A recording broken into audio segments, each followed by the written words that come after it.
નમસ્કાર મિત્રો, આપણે આગળના વિડીયોમાં જોયું કે આ જે રહસ્ય એટલે કે ધ સિક્રેટ બુકમાં એ રહસ્ય એટલે કે આપણે જે વિચારીએ છીએ એ આપણા જીવનમાં આપણે આકર્ષી શકીએ છીએ, એટલે કે આકર્ષણનો નિયમ, એના વિશે આપણે જાણ્યું. હવે આનાથી આપણને એ સમજાય કે આપણે જીવનમાં જે પણ એચીવ કરવા માગતા હોય, આપણે જેવું જીવન જીવવા માગતા હોય એ આપણે આપણા વિચારો દ્વારા એને ક્રિએટ કરી શકીએ છીએ. એવો આ બુકનો સંદેશ છે. ઠીક છે, પરંતુ આપણને એ વિચાર આવે કે ખરેખર એવું છે તો જનરલી આપણા બધાના મગજમાં કેવું હોય કે નેગેટિવ વિચારો પણ ચાલતા હોય છે. તો શું એનાથી શું થશે? તો એનાથી માણસ ગભરાયેલો પણ રહે.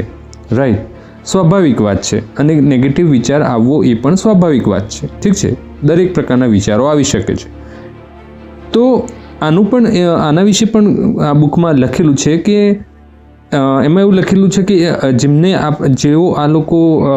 જે લોકો નકારાત્મક વિચારોથી ગભરાઈ જાય છે એમને જાણવાની જરૂર છે કે વૈજ્ઞાનિક રીતે સિદ્ધ થયેલી એક બાબત છે કે નકારાત્મક વિચારની સરખામણીએ હકારાત્મક વિચાર 100 ગણો શક્તિશાળી છે. બરાબર, એટલે કે તમે નકારાત્મક વિચારો આવે પરંતુ તમે સભાનપણે અગર તમે એને સકારાત્મક વિચાર સાથે એને રિપ્લેસ કરી દો, એટલે કે તમને આ વિચાર આવે નો ડાઉટ નકારાત્મક, પરંતુ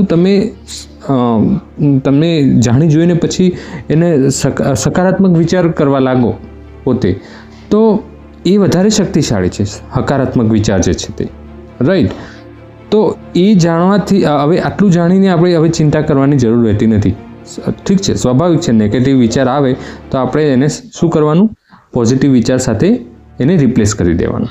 રાઈટ, તો એ પ્રેક્ટિસ કરવી જરૂરી છે. શરૂઆતમાં થોડું કઠિન છે, પરંતુ એ પ્રેક્ટિસથી આવશે તો ધીમે ધીમે શું થશે કે આપણને પછી હેબિટ પડી જશે અને નકારાત્મક વિચારો કરતાં હકારાત્મક વિચારો આપણા દિમાગમાં વધારે હશે. ઠીક છે, તો એવું અહીંયા લેખકનું કહેવું છે. બરાબર, એટલે કે આપણો અભિગમ ચેન્જ કરવાની જરૂર છે. રાઈટ, કે આપણે નકારાત્મક શું કામ વિચારવું, કેમ નહીં આપણે સકારાત્મક વિચારીએ અને પૂરી ઇન્ટેન્સિટીથી પૂરી ફિલિંગ સાથે વિચારીએ? શું કામ એવું ના કરીએ? ઠીક છે, એને આપણી હેબિટ કેમ ના બનાવીએ? એ જરૂરી છે. રાઈટ, કેમ કે આપણે જીવનમાં હંમેશા પોઝિટિવ આપણે શું કહેવાય સિચ્યુએશન ઈચ્છતા હોઈએ, પોઝિટિવ પરિણામ ઈચ્છતા હોઈએ, તો આપણે એ પોઝિટિવ રહેવું પણ જરૂરી છે. રાઈટ, તો શું કામ આપણે ના રહીએ? શું કામ આપણે સારા પરિણામની ઈચ્છા ના કરીએ? તો એ સવાલ પોતે પણ આપણે અગર કરીએ તો પણ આપણને હકારાત્મક વિચારો આવવા લાગશે. ઠીક છે, કેમ કે એનાથી કંઈ નુકસાન તો થવાનું નથી, જસ્ટ વિચારવાનું છે, ફીલ કરવાનું છે, અને એવું થાય એવી ભગવાનને પણ પ્રાર્થના કરવાની છે. હવે આગળ એવું પણ લેખક કહે છે કે આપણે આપણા વિચારો વિશે સજાગ પણ બનીએ, કે અઢળક વિચારો આવતા હોય દિમાગમાં, ઘણા બધા હજારો લાખોની સંખ્યામાં વિચારો આવતા હોય, તો એના વિશે આપણે બધાનું કંટ્રોલ ના કરી શકીએ. આપણા હાથમાં એ કંટ્રોલ નથી. તો શું કરી શકીએ? આપણા હાથમાં જેટલું છે એટલું કરી શકીએ કે હા, આપણને જ્યારે પણ આપણે સભાનપણે આપણે જોઈએ કે હા મારા મગજમાં નેગેટિવ વિચાર ચાલી રહ્યો છે, તો આપણે એમને હકારાત્મક વિચાર સાથે એને રિપ્લેસ કરી દઈએ.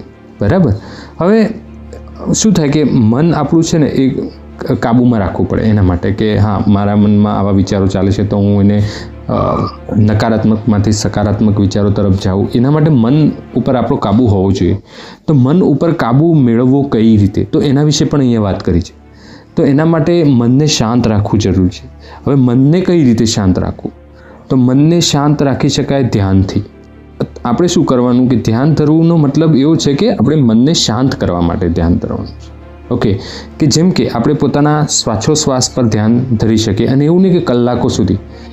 શરૂઆત કરો 2 મિનિટથી, ધીરે ધીરે 1 મિનિટ વધારતા જાઓ, એમ કરતાં 10 મિનિટ સુધી પહોંચો. બહુ છે, આટલું બી કરશો તો પણ તમે તમારા વિચારો ઉપર એટલે કે મન પર કાબૂ મેળવી શકશો અને તમારા વિચારોને શું કહેવાય તમારા કંટ્રોલમાં લઈ શકશો.